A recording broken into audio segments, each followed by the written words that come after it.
and speaker, Mr. Skip Johnson himself. Awesome, loving man. He's one for order, but he knows how to guide you, man, and he will tell you, listen, do this, do this. Call on him, call on him. He's right there. That is Skip. That is Skip. Skip has been guiding me so throughout this, you know. I have to say thank you. Thank you, Skip. And thank you so much for being here. Thank you. My pleasure. Right. My pleasure.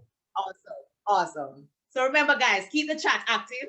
Pose a question. Tell what landed for you. Let's be interactive here. Thank you. I need some positive energy. And if you look in the chat, you'll see the link from the speaker's gift or website. It will be posted in chat as well. So interact, please. So let me tell you a little bit about Mr. Skip Johnson himself. He's an inspirational author and speaker whose goal is to inspire and empower his audiences to live happier, more successful lives. As a business leader, Skip practices what he preaches about attitude and happiness, and that's true. As part of his family's health club chain in Georgia, for 35 years, Skip helped steer the club to earning numerous national and international awards, including Best Customer Service Club Worldwide, out of more than 700 locations by Gold's Gym International in 2000. He is also the author of the inspirational books, Grateful for Everything, Hidden Jewels of Happiness, and the new book to be released this month is The Mystic's Gift. Skip is an accomplished storyteller, and he is best known for his motivational and educational talks that focus on exploring leaders' potential to influence culture and increase happiness. He has also earned the designation of Master Tennis Professional, one held by less than 1% of 16,000 USPTA-certified tennis professionals internationally. Skip lives outside of Atlanta, Georgia, with his beautiful wife, Anne Marie. Awesome. Thank you again, Skip. A warm Caribbean welcome to you. Awesome. Great. Thank you, Mitch. I'm so happy. Listen to Nilanjana talk. I got so excited. I felt like I wanted to write down everything she was saying. It was just such a gift to hear her speak, and I'm just honored. I knew it was going to be a great day, but when it started off there, and we had so much fun talking beforehand, and with Dr. Annika, and just I just get chills thinking about what a great day it's been so far. Yes, and to think that we actually just started, eh? We just kicked out. All right, there's greatness to come, people. You need to stick around. Skip, how did you end up being an author? Let's see. Years ago, I was a tennis professional, and I loved talking to people and hearing people's stories and reading inspirational works. And Nilanjana talked about philosophy and her mother being so interested in philosophy. That was me.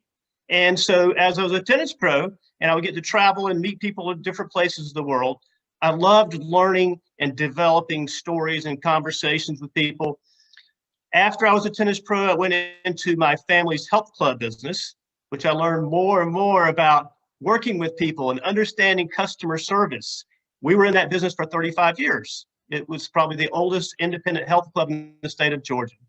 And we sold those 1 year ago. And after that, I had already written one book, which, by the way, I wrote most of it when I was in Montego Bay, in your beautiful country. Awesome. Yeah, and that was a book called Grateful for Everything, which I'm going to be giving away to people who are on the call, on the video. Awesome. So after that, after we sold our health clubs, I had already written one book, and I loved writing, so I decided I was going to be a professional writer. So last year, I was doing some speaking and writing. And of course, the speaking is not quite what it used to be before the pandemic, which is okay. It gave me more time to write. And so I wrote 3 books last year and published one of those. And I'll be publishing the others this year, along with 2 more. So that's where I am today. Self-help, inspirational books. And so this is just being with folks like this today is just a gift for me. And I'm grateful. Awesome, awesome, awesome, Skip. Now, Skip, you spoke about how you become an author and so on, but who is your favorite mentor? Who is your favorite speaker author per There, se? you know, as I was listening to Neil and Jana, I was thinking about, she talked about Martin Luther King, but Gandhi also, what a great inspiration. And my favorite author would be a gentleman named Dr. Norman Vincent Peale. And he was the pastor of a church called Marblegate Collegiate Church in New York. He's also the author of the book Power of Positive Thinking, which really got me excited about learning about motivation and working with empowering other people and personal development. So I read that book when I was 18. I was like, this is fantastic. And I read all of his books since and loved hearing him speak. So I don't know, there's a lot of speakers, a lot of authors that I love. He's probably my favorite. Good, good. So that's Dr. Norman Vincent Peale. Dr. Power Norman of Vincent Peale. Positive Thinking. Awesome. Yeah. I got to look up that. Each January, Skip, you publish a popular free little ebook about New Year's resolutions. Do you set New Year's resolutions too for yourself? Well, I learned in the health club business that you don't have to wait until January the 1st to set a resolution. You can set a resolution anytime during the year. But I do love setting New Year's resolutions. I started writing these resolution books. They're small little ebooks, but I started 3 years ago and I would write resolutions based on what I had heard my readers and participants in my different speeches talk about they were struggling with the most.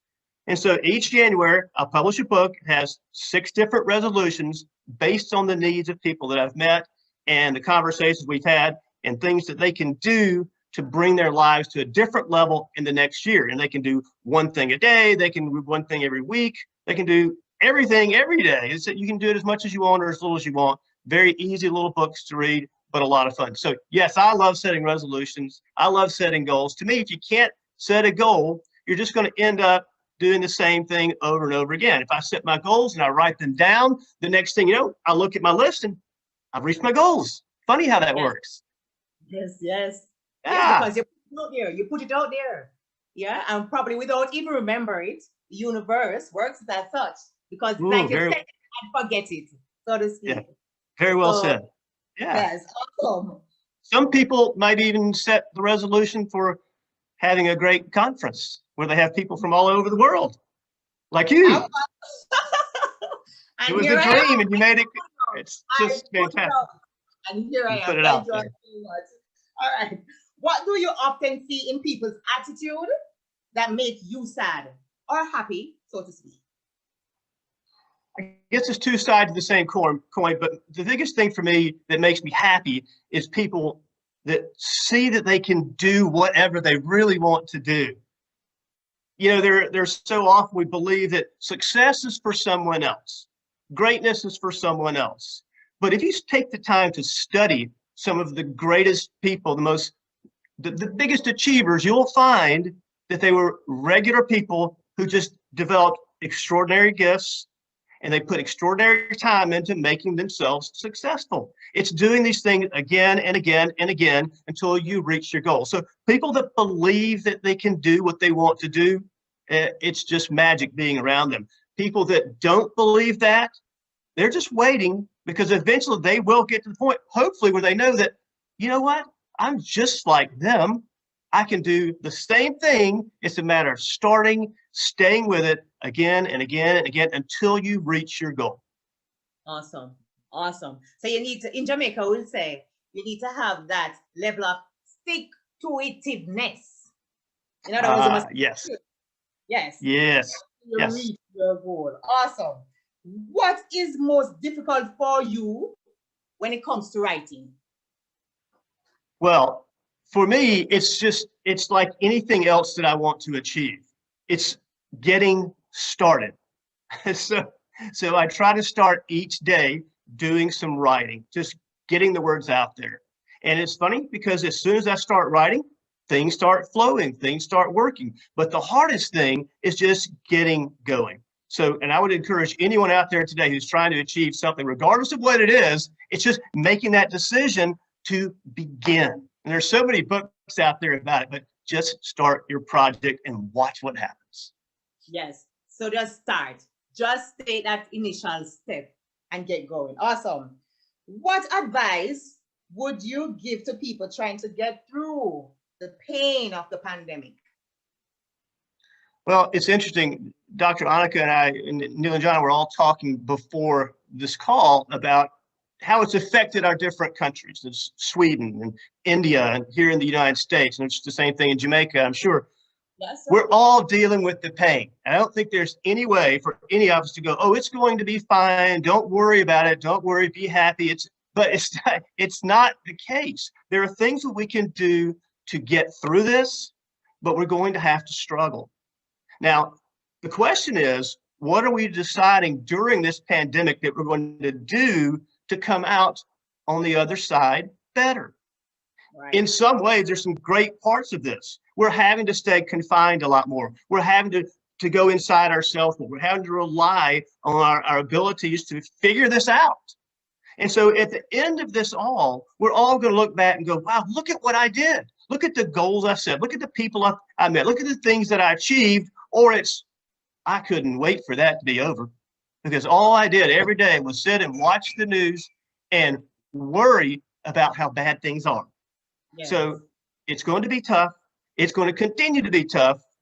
But I would urge you, take some time and journal each day. Set your goals during this pandemic of all times. Set your goals so that you can look forward a year from now, 10 years from now, and look back and go, I made that happen. If you can do it during this time, you can do it during any time. Yes. And journaling helps, because who knows, maybe that journal turn into a book, and they can contact people like you to assist them in publishing. You never know. Just write. Sure. Yes. Sure. Absolutely. Well said. In your opinion, Skip, what fears hold people back the most? What fear? Well, that's a great question. And to me, what holds people back the most is the fear of failure. It's the fear of rejection, right? Yes. So whenever we decide to do something, the first thing that most of us believe is, what if it doesn't work? Mm-hmm. What if I fail? What if people think that I'm not good enough? What if people think that I never could have done this anyway? And there will be people like that. The more you watch the news, the more badness you're going to see, the more negativism you're going to see, the more possibility of things going wrong in your life, and you're so lucky that anything's going well because the world is terrible. That's what they want you to believe, right?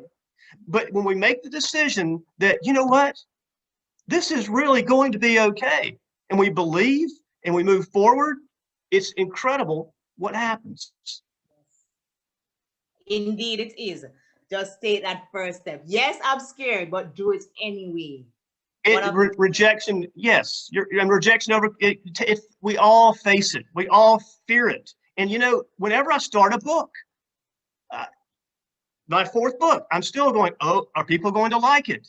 But then I have to decide, like when I hear Neil and Jonna talk, I go, she has such passion. She has such belief in what she's doing. You're the same way, Mitch. It's like, you know what? I may fail. It may not work. People may not like it, but this is what I'm destined to do, and I'm going to do it. Yes. Yes. It's working through that rejection, that fear of rejection, that fear of failure. Yes. And I guess it's based upon how we are socialized to, growing up as a child, where we don't get the opportunity to speak up and to go out and be in that spotlight and get that confidence. Yes. Well, it's a great point, Mitch. It's a great, and so many times people project their fear of failure on you and on us. Oh, you don't want to try that. What if you did? What if it didn't work? You don't want to write that book. What if no one read it? You don't want to give a speech like that. What if people didn't like you? And so many people don't try. And it goes back to what we were talking about earlier. If they do try, who knows what they can accomplish? If they don't, they never will anything of meaning. And you live that life of saying, if I did know. In Jamaica, we say, if we did know, because you didn't make that first step, so you just don't know. But you see, bear in mind again, Skip, it's sometimes those closest to you who are saying, don't bother with it, don't do that, don't do this. And because they're your loved ones, your families, they get that power over you and control you. But what about you? Are you happy not doing it? you know? So these are the little things we have to look into and wonder if it is the decision we're making are the right ones for us. And it's true. It's sometimes our family, it's not they want us to fail, but sometimes they don't want us to potentially fail because they don't want to see us in pain. They want to protect us from things going wrong because they don't want to feel the pain either. So it's a very complicated thing. Okay. Well, it's understandable, but wow, sometimes we just have to learn from the pain. Yes, we have to do it. How would we know? What fears have you overcome, Skip? Have you ever overcome any? Fears? Well, how much time we have? Maybe 3 hours? I could tell you a lot of fears. Mitch, you and I were talking the other day. One of my initial fears that I remember, and it turned out to be a great thing for me. I was wanting to be an inspirational speaker, and I was about 22 years old. And the pastor at my church said, Skip, come on, you can speak at our evening church service. And there were 200 or 300 people out there. And I thought, how hard can that be? And so I showed up and I walked up to the front to speak, and I was scared to death. And my knees were knocking behind the podium. I was standing there terrified, but I kept going.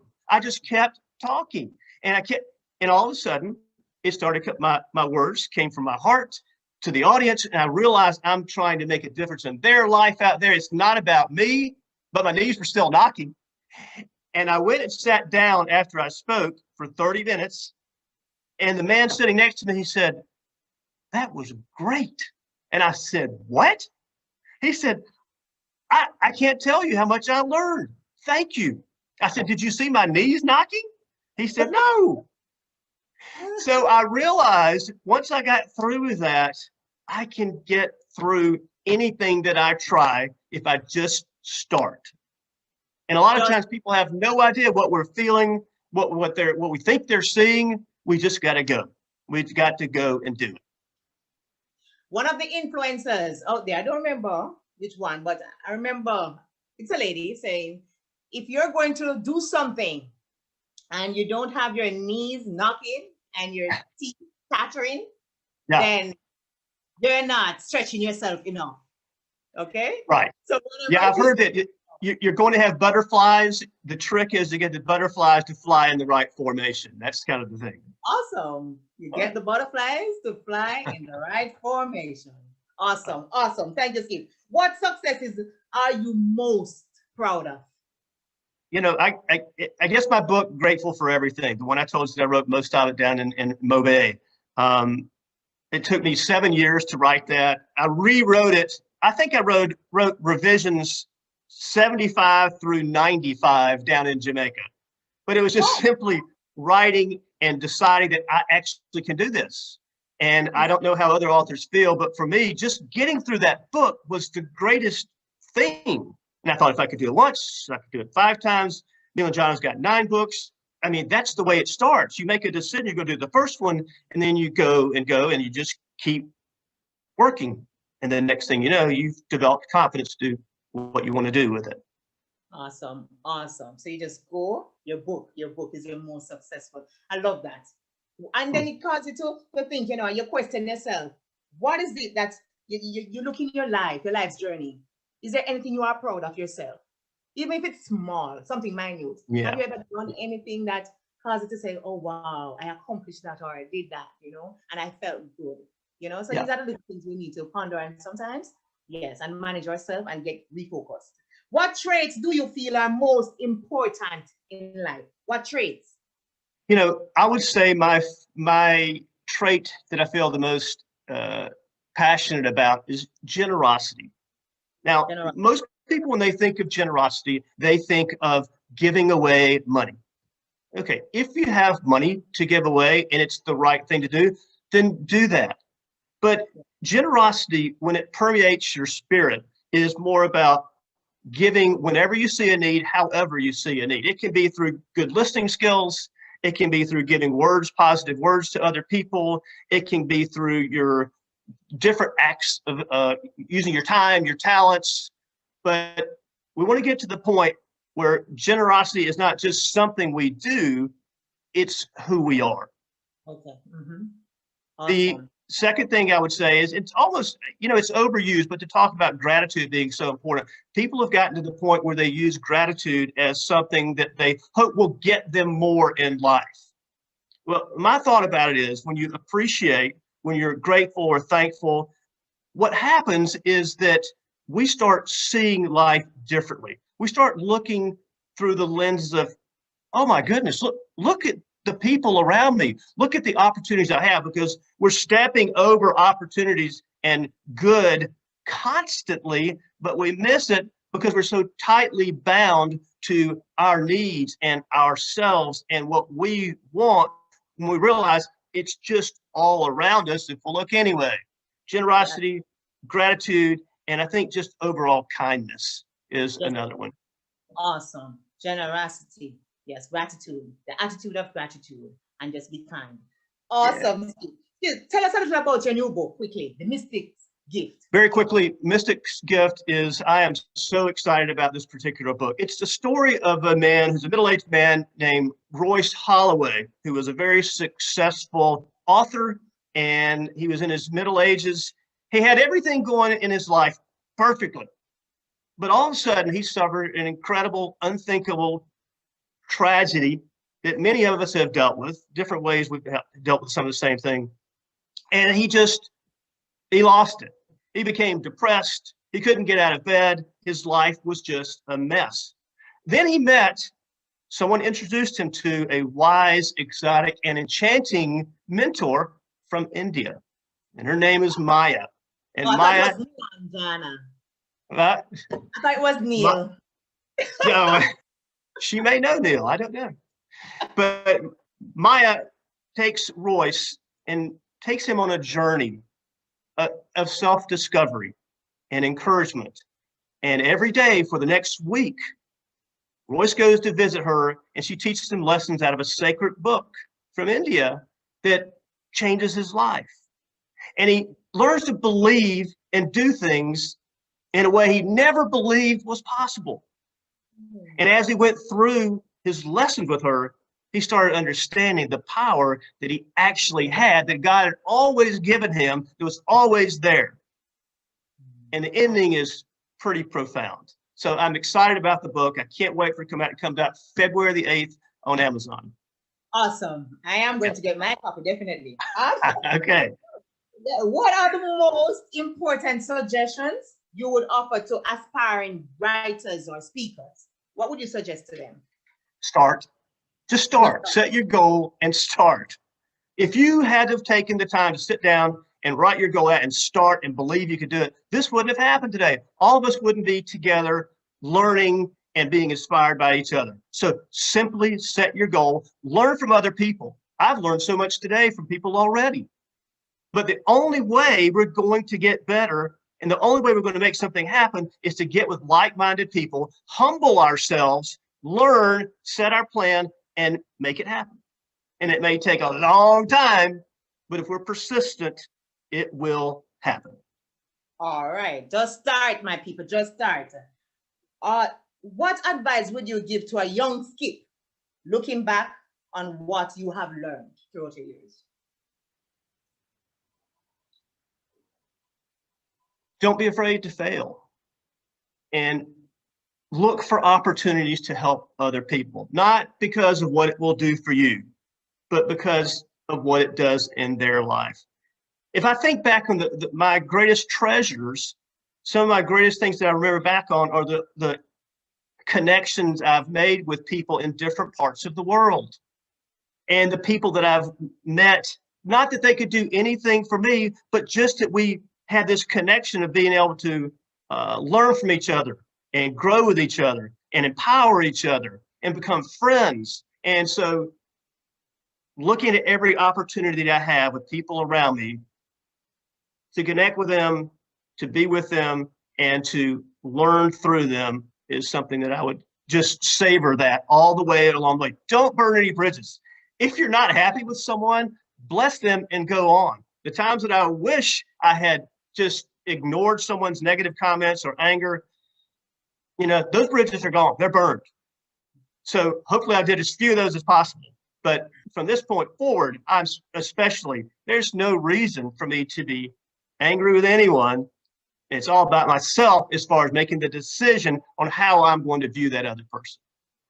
Awesome. So see others as destiny helpers, and you yourself be destiny helpers to them. Look for the opportunities, see how they're blessing you, see how you can bless them. Awesome, powerful point. Quickly, what is the most meaningful gift you have ever received and why? Well, I love to get gifts from my children, but not gifts like you might think. I've asked my children many years ago, they are in their 20s now, but ever since they were small, when they wanted to give me something for Christmas, I don't need things. I don't want things.